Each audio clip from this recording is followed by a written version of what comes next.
Jadi gini Bu, perkenalkan kami dari Gizi Universitas Aisyah Yogyakarta ingin melakukan edukasi mengenai higien sanitasi di UMKM di dekat universitas kami. Nah, jadi di sini saya Fitra Raharjo dan teman saya Sabrina Desi dan ini ada Vina Azumi. Jadi sebelumnya nama ibu siapa ibu? Miftah. Oke, jadi di sini berjualan apa Bu? Selain Esteller, ada tempura, sosis goreng, ada cireng berisi juga ada. Kalau malam itu ada nasi kucing, ada Indomie rebus. Modelannya berarti kayak angkringan gitu. Ya, kayak angkringan kalau malam. Akan menjelaskan tentang higien sanitasi. Sebelumnya ibu sudah tahu cara higien sanitasi makanan? Sudah tahu tapi belum terlalu diterapkan ya. Jadi saya mau menjelaskan definisinya kembali.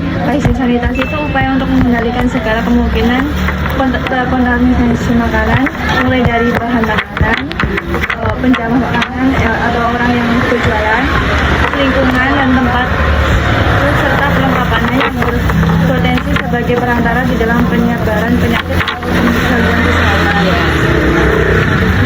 Nah, terus di sini kita ada 6 prinsip higien dan sanitasi makanan. Nah, yang pertama itu ada pemilihan bahan makanan.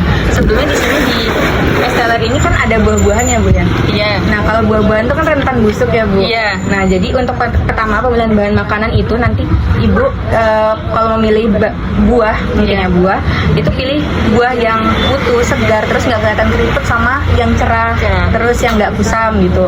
Terus kalau yang kedua ini ada penyimpanan bahan makanan. Nah, nanti bahan-bahan makanannya itu disimpan di tempat yang sejuk, jangan yang sumpek gitu ya, sumpek. Terus tuh apalagi kan buah ya Bu, buah itu kan kalau ditaruh tempat yang pengap gitu kan pasti gampang busuk ya. Nah, terus tuh nanti mungkin bisa diterapkan sistem first in first out. Nanti maksudnya itu bahan yang yang baru dibeli nanti disimpan dahulu dan dipakai bahan yang masih ada.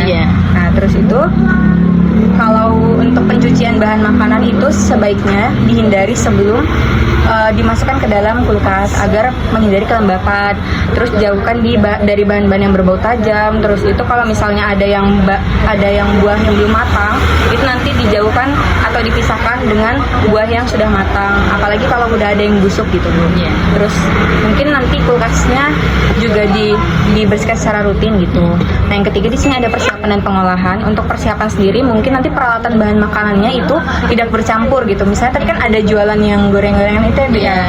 Nah, nanti itu peralatan untuk menggoreng, untuk memotong itu jangan dicampur dengan alat-alat pemotongan bahan yang di Esteller gitu nanti untuk menghindari kontaminasi silang gitu. Terus pemisahan bahan makanan yang masih mentah sama yang udah matang itu juga perlu diperhatikan, sama penggunaan air bersih. Misalnya untuk Esteller tadi mungkin ada pakai air, nah itu diperhatikan juga air bersihnya nanti digunakan pakai air apa. Terus untuk yang keempat itu ada penyimpanan makanan matang. Nanti makanan matang yang udah diolah nanti itu mungkin didinginkan dulu agar nanti konsumen yang makan itu tidak dalam keadaan panas, karena makan dalam keadaan panas itu tinggi indeks glikemik gitu. Terus nanti makanan yang udah matang juga mungkin kalau nggak langsung dimakan disimpan di wadah yang rapat. Terus jangan nyimpan makanan yang makanan yang udah diolah terlalu lama karena akan meningkatkan risiko keracunan. Terus yang kelima itu ada pengangkutan makanan, seperti misalnya makanan yang udah digoreng itu nanti ditiriskan dahulu, jangan langsung dikasih ke konsumen gitu kan. Terus yang terakhir itu ada penyajian makanannya, mungkin nanti dilihat juga kalau misalnya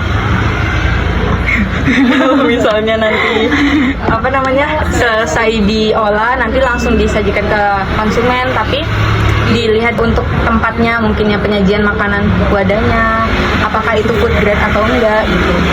Mungkin itu Bu untuk 6 prinsip higien sanitasi makanannya. Oh, aku lanjut ya Bu. Untuk upayanya itu kayak cara mencegahnya. Cara mencegah upaya higien sanitasi itu yang pertama ada mencuci tangan dengan air yang mengalir.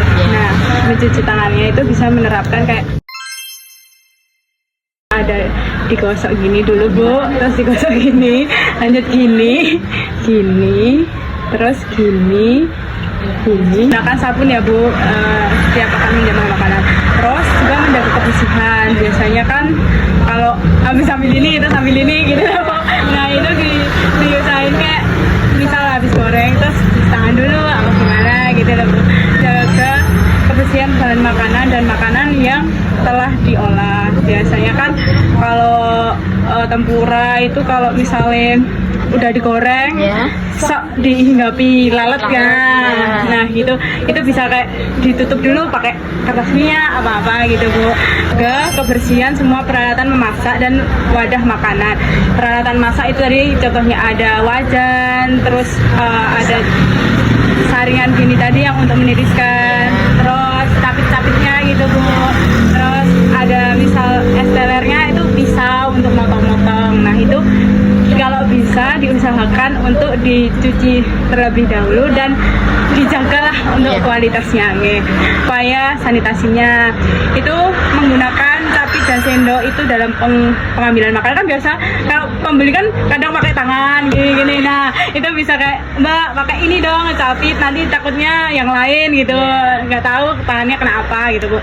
Penjagaan makanan dari kemungkinan pencemaran. Nah tadi tempatnya ibunya kan kalau misalnya tempura kan itu udah ada penutupnya. Nah itu sudah bagus. Buah itu biasanya disimpan di mana Bu? Di kulkas. Nah itu sudah ya maksudnya mengantisipasi kayak ya itu tadi pencemarannya kan ada lalat terus ini kan di luar ya Bu ya. Itu biasanya ada debu apa-apa gitu Bu. Itu tadi yang bisa saya dan teman-teman jelaskan tentang apa itu hygiene sanitasi. Terima kasih Bu telah menerima kelompok kami di sini untuk edukasi Ibu. Nah, dari Ibu apakah ada pertanyaan dulu mengenai hygiene sanitasi? Udah jelas sih Mbak. Ya. Berarti udah bisa diterima ya Bu informasinya? Oke. Mungkin itu aja dari kelompok kami. Terima kasih banyak ya Ibu. Ya, makasih.